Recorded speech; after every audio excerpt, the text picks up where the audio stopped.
ఇన్ఫర్టిలిటీతో బాధపడుతున్న కపుల్స్ ఎవరైతే ఉన్నారో వాళ్ళు ఎగ్ క్వాలిటీ లేదు అని అంటే oocyte క్వాలిటీ ఎలా ఉంది తెలుసుకోవచ్చా? మనకి most common and most important parameters వచ్చేసరికి first and foremost age of the female partner. అంటే మీ ఏజ్ కనుక 30 years కన్నా తక్కువ ఉన్నట్లయితే కనుక most of the times egg quality అనేది బాగుండడానికి ఛాన్సెస్ ఎక్కువ అనమాట. ఏజ్ పెరిగే కొద్దీ ఎగ్ క్వాలిటీ అనేది డిక్రీజ్ అవుతూ ఉంటుంది. అంటే ఇప్పుడు 25 years అమ్మాయి కన్నాను 30 years వాళ్ళలో ఎగ్ క్వాలిటీ బెటర్గా ఉంటుంది. లైక్ వైజ్ అగైన్ 30 to 35 వాళ్ళలో 40 years కన్నా ఎగ్ క్వాలిటీ అనేది బెటర్గా ఉంటుంది. సో ప్రెగ్నెన్సీని ప్లాన్ చేసుకునేటప్పుడు as early as possible plan చేసుకున్నట్లయితే కనుక బెస్ట్ అనమాట. Age is the most important factor to determine egg quality. Next వచ్చేసరికి ఏదైనా కనుక medical conditions, for example PCOD ఉంది, లేదు హార్మోనల్ ఇంబ్యాలెన్స్ ఏమైనా ఉంది.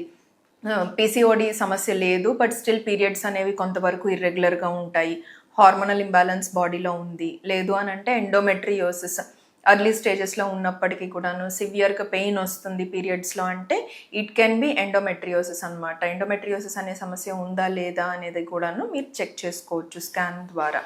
అలా అర్లీ గ్రేడ్స్ ఆఫ్ ఎండోమెట్రియోసిస్లో కూడాను ఎగ్ క్వాలిటీ అనేది డిక్రీజ్ అవ్వడానికి ఛాన్సెస్ అనేవి ఎక్కువ. పీసీఓడిలో egg count, number of follicles ఎక్కువ ఉన్నప్పటికీ కూడాను ప్రెగ్నెన్సీ ఇచ్చే oocytes అనేవి చాలా తక్కువగా ఉంటాయి. ఒకవేళ ప్రెగ్నెన్సీ వచ్చినప్పటికీ కూడాను రికరెంట్గాను ఇంప్లాంటేషన్ ఫెయిల్యూర్స్ జరగడము, లేదు అని అంటే కనుక మిస్క్యారేజెస్ అవ్వడము, లేదంటే అసలు ప్రెగ్నెన్సీనే రాకపోవడము పీసీఓడి సమస్యలో జరుగుతూ ఉంటుంది. నెక్స్ట్ వచ్చేసరికి ఎగ్ క్వాలిటీ అనేది లైఫ్ స్టైల్ మీద కూడాను కొంతవరకును, అంటే డైరెక్ట్గా కాకపోయినా ఇండైరెక్ట్గా కొంత ఇంపాక్ట్ అనేది ఉంటుంది. అంటే ఏంటంటే వీళ్ళ ఫుడ్ హ్యాబిట్స్ కానివ్వండి, లేదు అని అంటే స్ట్రెస్ ప్యాటర్న్స్, స్లీప్ తక్కువగా ఉండడము, లేదు ఎంప్లాయీస్ ఎవరికైతే కనుక ఎక్కువ అవర్స్ పని చేయాల్సి వస్తుంది, క్లోజ్డ్ అట్మాస్ఫియర్లో ఉండి సన్లైట్ ఎక్స్పోజర్ తక్కువగా ఉంటుంది, ఇటువంటివన్నీ కూడాను లైఫ్ స్టైల్ చేంజెస్ అని అంటాము. వెయిట్ ఎక్కువగా ఉన్న వాళ్ళు వీళ్ళల్లో కూడాను క్వాలిటీ అనేది కొంచెం తక్కువగా ఉండేదానికి ఛాన్సెస్ అనేవి ఉంటాయి. నెక్స్ట్ కమింగ్ టు ఎగ్ క్వాలిటీని మనం ఇంప్రూవ్ చేసుకోవచ్చా అని అంటే అగైన్ ఇప్పుడు పై విధంగా చెప్పిన వాటిల్లో మన చేతిలో ఉండే ఫ్యాక్టర్స్ ఏవైతే ఉన్నాయో లైఫ్ స్టైల్ మోడిఫికేషన్స్ ఇటువంటివి మనం చేసుకోవచ్చు.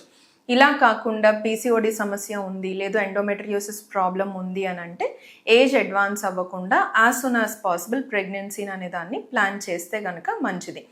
పీసీఓ వాళ్ళల్లో కూడాను వెయిట్ ఎక్కువగా ఉండేటప్పుడు వెయిట్ తగ్గడం, లేదు అని అంటే యాంటీ ఆక్సిడెంట్స్ ఏమైనా డాక్టర్స్ మీకు ప్రిస్క్రైబ్ చేస్తారు, లేదు అని అంటే ఇన్ఫర్టిలిటీతో ట్రీట్మెంట్ తీసుకునే వాళ్ళలో డిహెచ్ఏ కానీ టెస్టోస్ట్రాన్ మెడికేషన్స్ కానీ ఇటువంటివి డాక్టర్ ప్రిస్క్రైబ్ చేస్తే ఇది వాడటం వలన కూడాను మినిమం ఆఫ్ 1 to 2 months వాడితే కూడాను ఎగ్ క్వాలిటీ అనేది ఇంప్రూవ్ అవ్వడానికి ఛాన్సెస్ అనేవి ఉంటాయి. నెక్స్ట్ ఫుడ్ హ్యాబిట్స్లోకి వచ్చేసరికి ఏదైనా న్యాచురల్గా ఇంప్రూవ్ అవుతుందా ఎగ్ క్వాలిటీ అని చాలామంది పేషెంట్స్ అడుగుతూ ఉంటారు. మోస్ట్ ఆఫ్ ద టైమ్స్ ఇవన్నీ కూడాను లైక్ ప్రికాషన్స్ తీసుకుంటే కొంతవరకు సపోర్టివ్, అంతేగాని డైరెక్ట్గా ఇటువంటివన్నీ చేయటం వలన గ్రాస్గా ఇంప్రూవ్ అయిపోవడం అనేది ఉండదు.